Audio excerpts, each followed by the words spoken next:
kalau di dalam kelas itu tidak panas matahari kan? Baiklah, sebelum kita belajar, kita melanjutkan materi kemarin minggu lalu. Kita berdoa dulu. Ya, kita kelas untuk memimpin berdoa.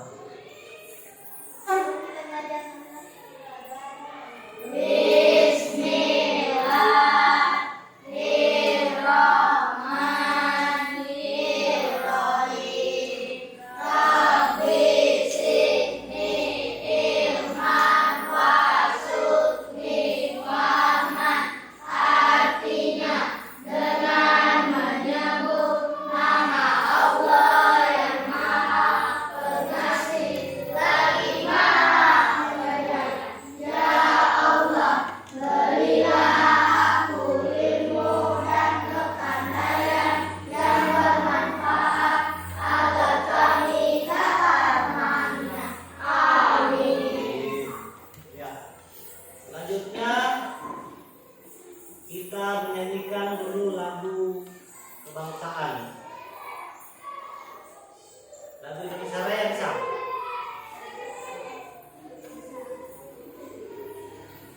Siapa yang bisa pimpin separuh?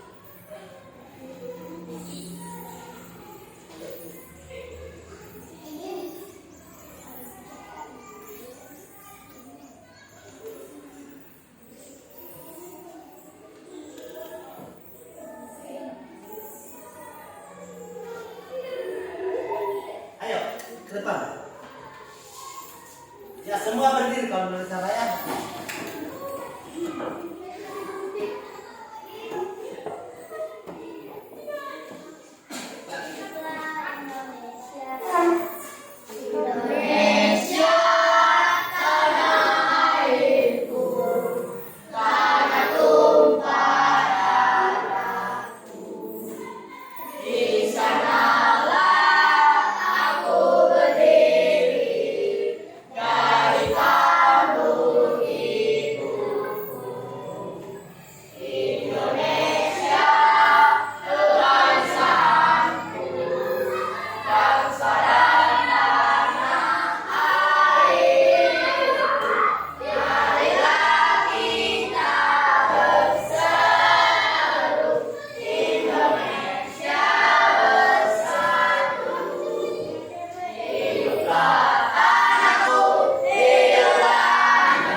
Ya, bagaimana semangat? Bagus. Semangat.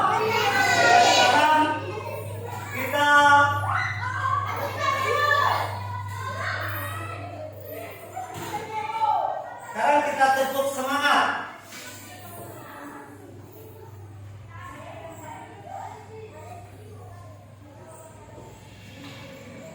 Ya. Mulai.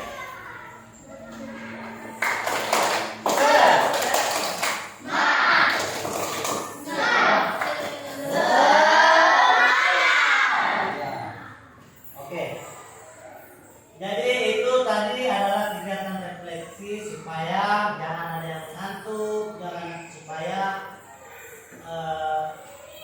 dalam pembelajaran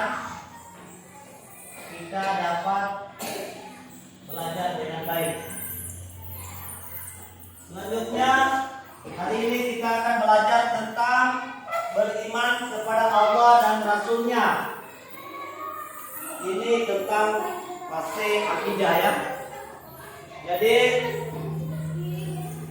tujuan pembelajaran kita hari ini, jadi setelah kita menyimak materi pelajaran yang pertama, pelajaran pertama Maksimal 1, kita sudah belajar tentang beriman kepada Allah dan Rasulnya, dan beriman kepada Allah dengan pokok materi tentang hari akhir. Kemudian sekarang beriman kepada Rasulnya. Jadi setelah tujuan pembelajaran kita hari ini, peserta didik mampu menjelaskan pengertian iman. Apa itu iman? Kepada Rasulullah dengan benar. Kalau iman apa artinya? Percaya. Ya. Kalau lain iman, lain imam. Kalau iman adalah apa? Pemimpin sholat. Kalau sholat berjamaah. Kalau iman adalah percaya. Pengertian iman kepada Rasulullah dengan benar. Kemudian setelah menyimak materi pelajaran, peserta didik mampu menyebutkan nama-nama Rasulullah dengan benar. Kemudian kita tanya jawab apa itu Rasul asli dengan benar, dan mampu menganalisa sifat Rasul asli. Ya, sekarang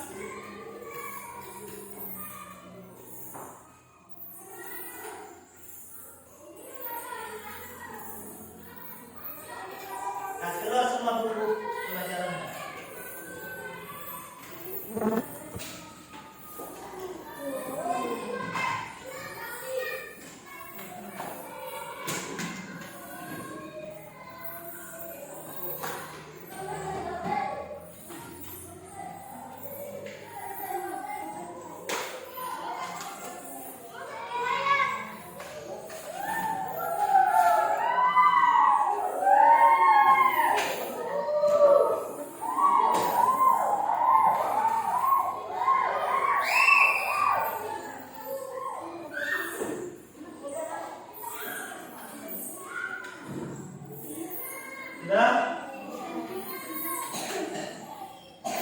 Jadi beriman kepada Allah dan Rasulnya itu harus kita imani. Artinya harus kita percaya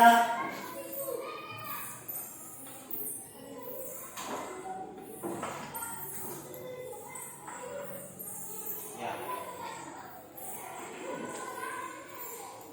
Jadi Rasul Allah atau Rasul Ulul Azmi itu, jadi Rasul Allah itu ada mujizat-mujizat seperti siapa? Nabi Muhammad. Kemudian siapa lagi? Nabi Isa. Siapa lagi? Nabi Musa. Kemudian Nabi Ibrahim. Kemudian Nabi Nuh. Siapa yang bisa menyebutkan mujizat Nabi Muhammad atau salah satu Rasul Ulul Azmi? Nabi Muhammad apa mujizatnya? Ya, menyempurnakan akhlak manusia. Apalagi? Kalau Nabi lain apa? Seperti Nabi Isa. Apa mujizatnya? Nabi Isa. Nabi Isa mujizatnya itu dapat menghidupkan orang mati. Jadi diingat baik-baik dan ditulis. Jadi Nabi Isa mujizatnya dapat menghidupkan orang yang sudah mati. Kemudian Nabi Muhammad mujizatnya itu adalah Al-Quran. Itu salah satunya. Kemudian Nabi Musa, ya, iya, membela lautan, ya, dengan yang terkenal dengan tongkatnya, ketika dia diburu oleh Raja Fir'aun. Jadi ketika mereka diburu oleh Raja Fir'aun, pas di depan ada lautan, yaitu Laut Merah.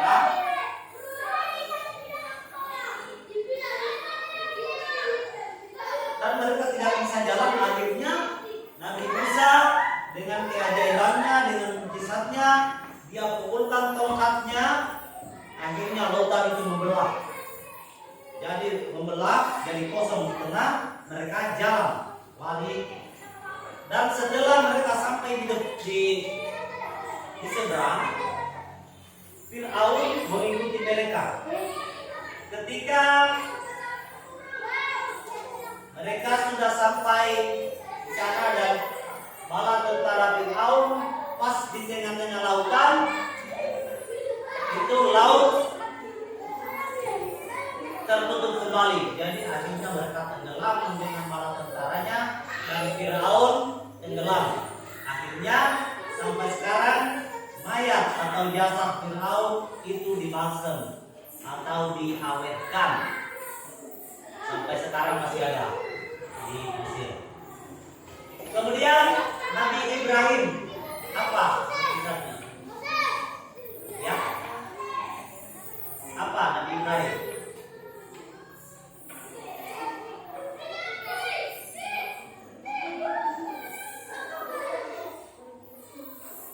Kalau Nabi Nuh, Nabi Nuh,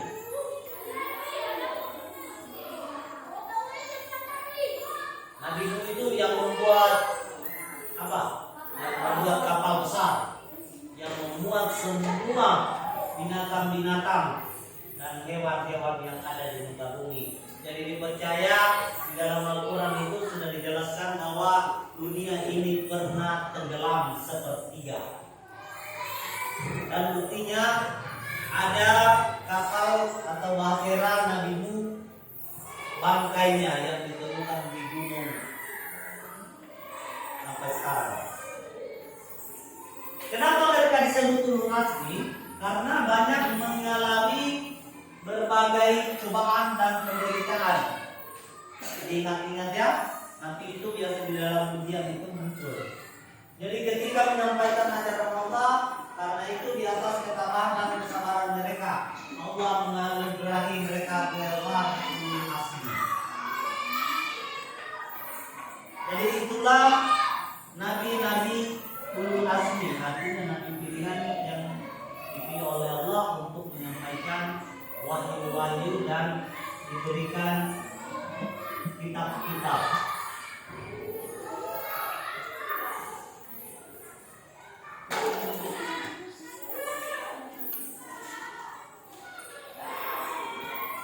Mujizat Rasul ulul azmi itu seperti mujizatnya diberikan kepada Nabi Muhammad adalah yang pertama itu peristiwa Isra Mi'raj. Pernah dengar Isra Mi'raj? Itu Isra Mi'raj adalah perjalanan Nabi Muhammad dari Palestina ke langit ketujuh atau di Sidratul Muntaha yang dilakukan dalam satu malam. Kemudian Al-Quran juga, itulah mujizat Nabi Muhammad. Jadi Al-Quran itu tidak sampai sekarang tidak pernah ada yang bisa merubah dan tidak pernah ada yang bisa menjiplak atau menyuntek atau mencoba-coba membuat Al-Quran itu. Kemudian Nabi Isa, Nabi Isa dapat menghidupkan yang mati. Itu dengan izin Allah. Dengan izin Allah Subhanahu wa taala, Nabi Isa juga dapat berbicara saat baru berumur. Artinya bayi yang baru dilahirkan, yang baru keluar atau baru dilahirkan dalam beberapa jam, itu Nabi Isa dapat mengajak bicara. Seumpama ada pertentangan yang terjadi, ada bayi yang tidak diketahui orang tuanya atau bapaknya, maka terjadi perdebatan, maka Nabi Isa dapat menanya siapa bapak dan bayi itu akan bicara dan menunjuk siapa yang menciptakan atau siapa bapaknya. Nabi Isa dengan lancar mengenalkan dirinya pada masyarakat. Mujizat tersebut untuk melindungi ibunya Siti Maryam dari fitnah lingkungan sekitar. Bahwa Siti Maryam melahirkan Nabi Isa alaihi salam tanpa tanpa ayah.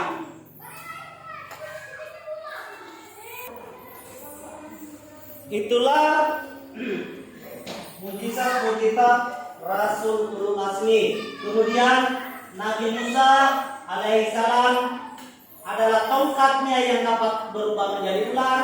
Kemudian tongkat Nabi Musa juga dapat membelah laut merah sehingga dapat diseberangi. Kemudian Nabi Nuh adalah juga Rasul Ulul Azmi, mendapat mukjizat yaitu membuat perang besar. Perintah membuat perang besar itu dari Allah. Perahu Nabi Nuh dapat dinaiki makhluk beriman dan menyelamatkan dari banjir-banjir. Jadi pengertian iman kepada Nabi dan Rasul, artinya kita harus meyakini bahwa Allah Subhanahu wa taala mengutus para nabi dan rasulnya ke dunia ini untuk menyampaikan risalah kepada umatnya agar selamat di dunia dan akhirat. Jadi risalah itu semacam pesan. Jadi iman kepada nabi dan rasul itu merupakan rukun iman yang keempat. Nabi dan Rasul yang wajib kita ketahui itu ada 25 orang. Salah satu cara untuk mengimani Rasul Allah adalah dengan selalu meyakini ajaran yang disampaikannya, karena semua ajaran itu dan datang dari Allah.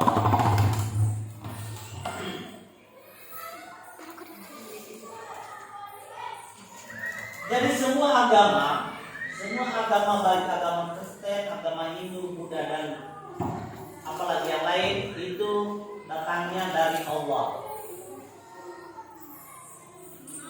Jadi semua sama. Tetapi Al-Quran atau Nabi Muhammad SAW itu datang ke dunia untuk menyempurnakan ajaran-ajaran yang lalu, dan setelah itu sudah tidak ada lagi agama atau keyakinan yang diwahyukan atau yang datang dari Allah. Adapun sifat wajib, artinya sifat yang pasti ada pada Rasul. Jadi Allah itu kalau nabi-nabi itu adalah manusia pilihan pilihan Allah. Jadi nabi-nabi itu sudah teruji dengan kesabarannya, dengan perbuatannya. Maka Allah memilih dia sebagai nabi atau rasul yang dapat menyampaikan risalah yang disampaikan atau yang disampaikan oleh Allah. Sidik, yaitu rasul selalu jujur. Jadi ditulis itu sidik itu artinya sidik, yaitu rasul yang selalu jujur.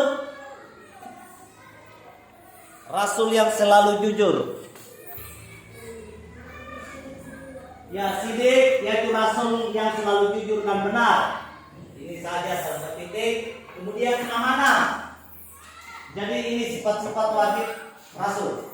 Amanah yaitu dapat dipercaya, para rasul dipercaya oleh Allah untuk menyampaikan risalah. Kemudian tabligh yaitu rasul selalu menyampaikan wahyu, tidak ada satupun ayat yang disembunyikan oleh para rasul dan tidak disampaikan kepada umatnya. Jadi apa yang disampaikan Allah, ayat-ayat yang atau wahyu yang diturunkan Allah kepada nabinya, kepada rasul, itu tidak ada satu yang terlewatkan dan semua itu disampaikan kepada umat manusia. Kemudian watana, yaitu rasul yang memiliki kecerdasan yang tinggi. Jadi para rasul itu sangat cerdas. Jadi bukan saja perbuatannya yang baik, yang sabar, tetapi rasul-rasul juga itu dapat tingkat kecerdasannya tinggi, artinya pintar. menghadapi umatnya, mereka dibekali kemampuan.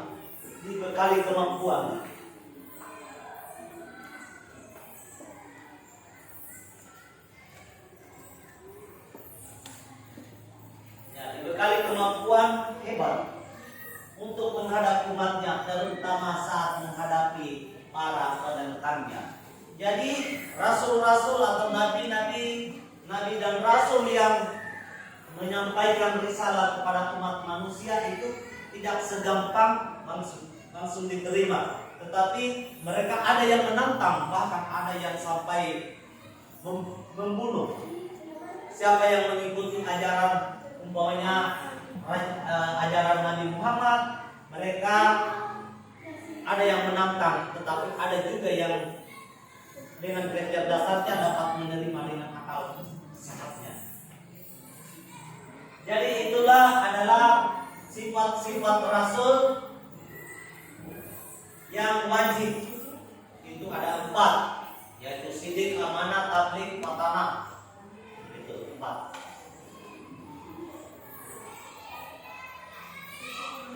Ringkas. Cuma ditulis dulu, jangan ringkas. Sudah. Sidik yaitu rasul selalu jujur dan benar, kemudian amanah yaitu dapat dipercaya, kemudian tabligh yaitu rasul yang selalu menyampaikan wahyu, tidak ada satupun ayat yang disembunyikan. Matanah yaitu rasul memiliki kecerdasan yang tinggi. Para rasul sangat cerdas dalam menghadapi umatnya.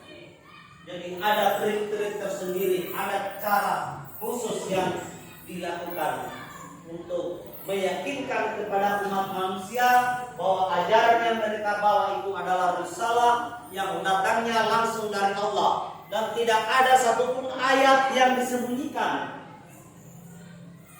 Dan ajaran-ajaran itu semua mengajak ke kebaikan, tidak ada yang menyimpang. Artinya tidak ada ajaran yang mengajarkan supaya manusia itu berbuat jahat, berbuat curang, mempunyai sifat-sifat iri dengki, pembohong dan lain sebagainya yang perbuatan-perbuatan tercela.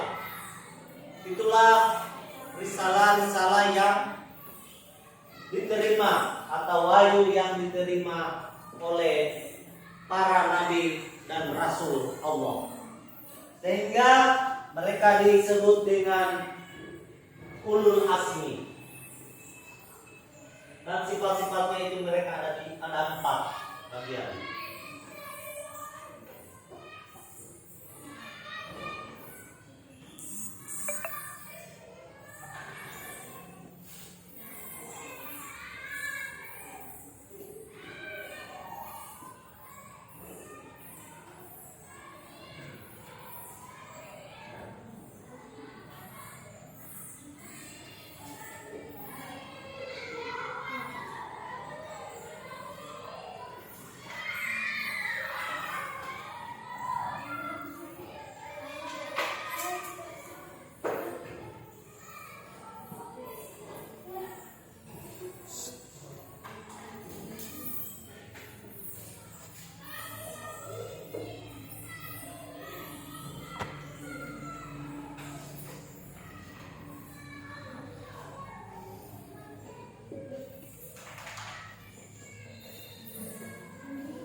Sudah?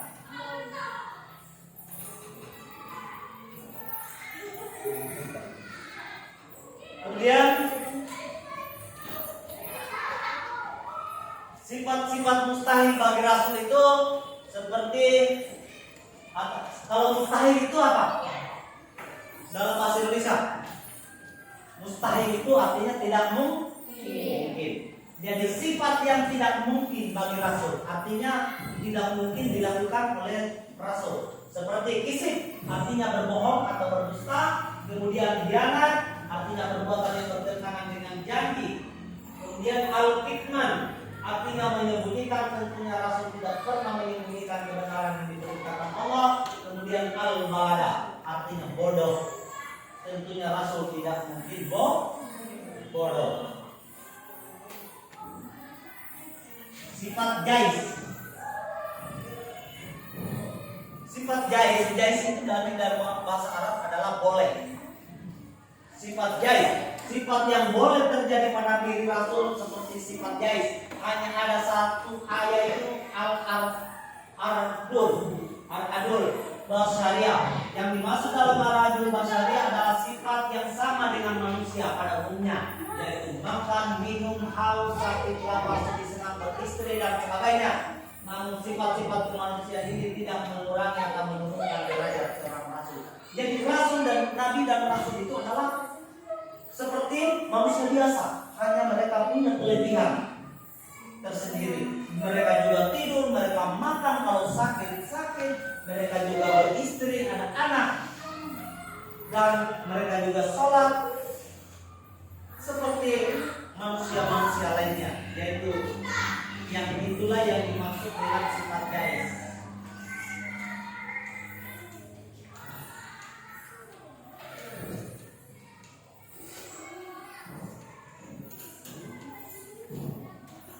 Jadi itulah tadi sifat-sifat Rasul Allah atau Nabi-Nabi Rasulullah. Sekarang saya akan mengadakan kita latihan. Ada 5 pertanyaan.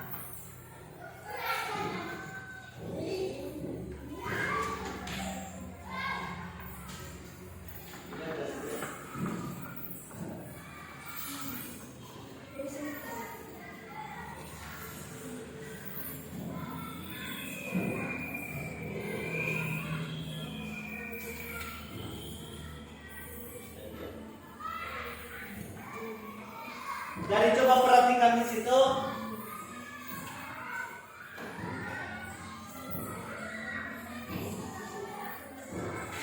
Coba baca nomor 1. Satu, iman kepada Rasul Allah artinya atau memiliki arti A, yakin bahwa Allah benar-benar mengutus Rasul. Kemudian B, membenarkan berita yang tidak jelas dari Rasul. C, mengingkari Nabi dan Rasul yang tidak diketahui namanya, mengamalkan semua syariat Rasul. Coba apa yang benar situ? A. Iya, A. Apa jawabannya? Coba baca A. Yakin bahwa Allah benar-benar mengutus Rasul. Iya. Jadi iman kepada Rasul itu memiliki arti kita harus meyakini bahwa Allah benar-benar mengutus Rasul. Kemudian nomor 2, coba baca. Naya. Penutup dan penyempurna para nabi adalah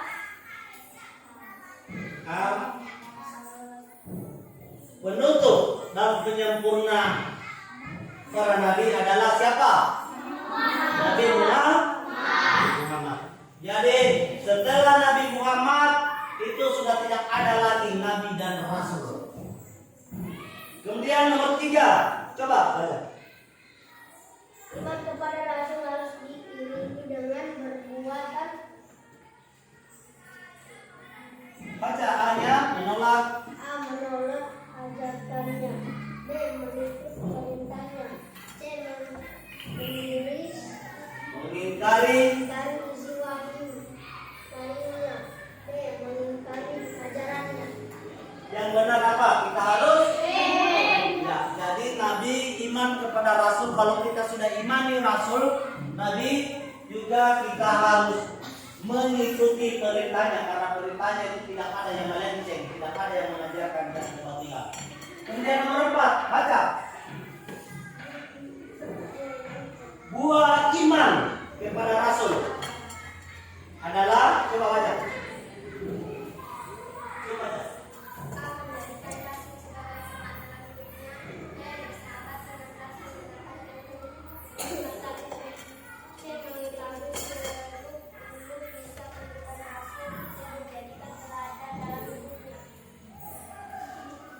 Yang benar apa?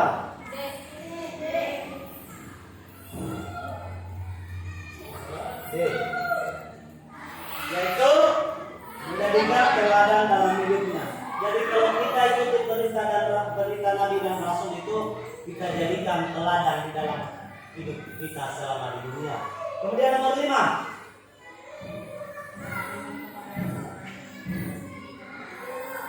Cara beriman kepada Rasul adalah dengan mengikuti jejak perbuatannya. Maksud perbuatan ini adalah akhlak. Jadi kita harus mengikuti jejak perbuatannya. Artinya kalau perbuatan manusia itu berhubungan dengan akhlak. Ya.